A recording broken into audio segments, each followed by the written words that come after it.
close till I get up. Time is barely on our side. I don't wanna waste what's left.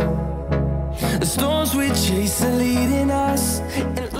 Hello, hello, hello. Andito kami ngayon sa sasakyan papuntang Batangas Port dahil hindi pwede si Bella na isakay sa bus dahil hindi allowed yung aso na ipasakay sa bus. So no choice kami kundi kumuha kami ng isang sasakyan papuntang Batangas Port. At pagdating nga dun sa Batangas Port, hinarang kami ng mga guard doon at pinakita ko yung mga papeles niya at kailangan i-verify yung papeles ni Bella, like certificate niya, yung travel permit ni Bella na galing sa BAI, at pumunta kami dun sa pinaka-main ng BAI at pinatatakan. So yan yung cage niya, binayaran ko dyan is 900 pesos dahil small lang si Bella. So dahil wala naman problema, lahat ng mga papeles ni Bella is approved naman.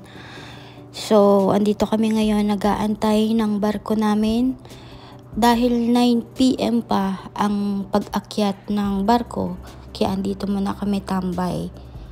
So ayan, mainit. Hindi naman masyadong mainit sa loob.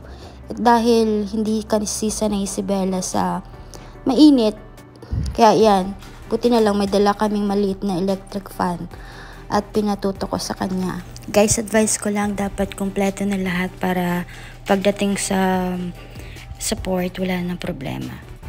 So guys, ayan na, time na ng pag-akyat namin sa barko at dala-dala na ni mahal si Bella. Maliit lang kasi si Bella, kaya maliit lang din yung cage na dinala namin. Abot na lang maliit siya. 900 pesos lang yung binayaran namin. So ayan na, paakyat na kami ng barko at titingnan nyo mamaya kung saan siya ilalagay. So yan, pag akyat ng barko, kailangan namin ipakita yung papel niya. Ayan, chinek na ni Kuya lahat ng mga papeles ni Bella at kinuha na siya at pinauna na doon sa taas ng barko. Yan.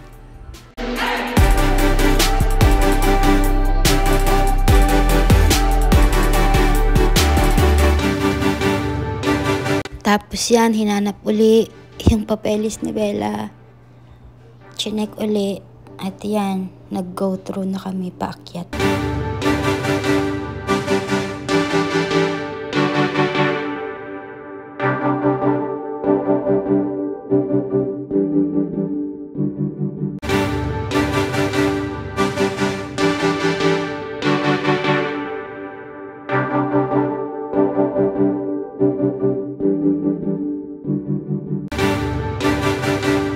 So ayan na nga, dito na kami sa loob ng barko at dito ang place ng mga aso. Hindi sila pwedeng iakyat sa higaan nyo dahil hindi daw pwede. So ayan, dyan kami.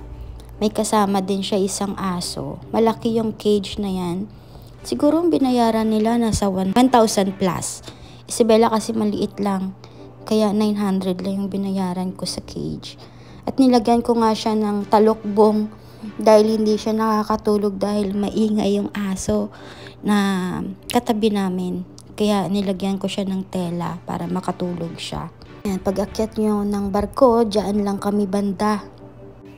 So yun lang guys ang update, at ilalagay ko sa screen kung anong kailangan nila at ilalagay ko din ang website ng BAI para in case man na mag-travel kayo with your dog, alam niyo po kung ano yung gagawin niyo at kung anong kailangan yung kunin para sa papeles ng mga fur baby niyo. So, thanks for watching guys. Bye!